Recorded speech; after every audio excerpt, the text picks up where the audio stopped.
Toto Wolff. Hamilton est toujours le meilleur pilote du monde. Voilà, merci Toto. Du point de vue de Lewis, il a passé un mauvais week-end, c'est un fait. Je pense que ça ne fait rien sur le fait qu'il était le plus grand pilote du monde. Et si nous sommes capables de lui donner une voiture, alors il se battra pour un championnat du monde, j'en doute pas. Bah donnez-lui la voiture qu'il faut, hein, ma foi. Il est clair que lorsque vous avez une voiture de F1 comme nous l'avons maintenant, vous n'êtes jamais à l'aise avec elle. Vous avez de mauvais et de bons week-ends et de mauvais et de bons week-ends. Mais à la fin, à chaque fois que nous avons vu que Lewis avait quelqu'un dans sa cible en face de lui, qui s'agissait de gagner la course, alors le vrai Lewis prend vie. Et je pense que nous devons simplement lui donner la voiture qui lui convient.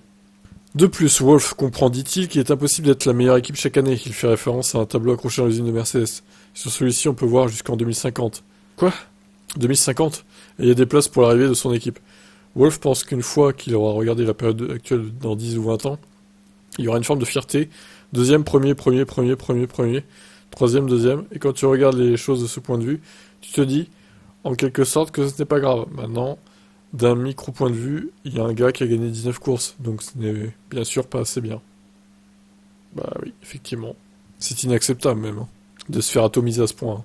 Alors, à mon avis, c'était 1950, hein, pas 2050 du coup. Et le tableau devait résumer toutes les saisons de Formule 1 en fait, a priori. À moins qu'il voit dans le futur, hein, du coup, mais bon, j'en doute. Bref, est-ce que vous êtes d'accord pour dire que Lewis Hamilton est toujours le meilleur pilote du monde ou pas? Allez, ciao.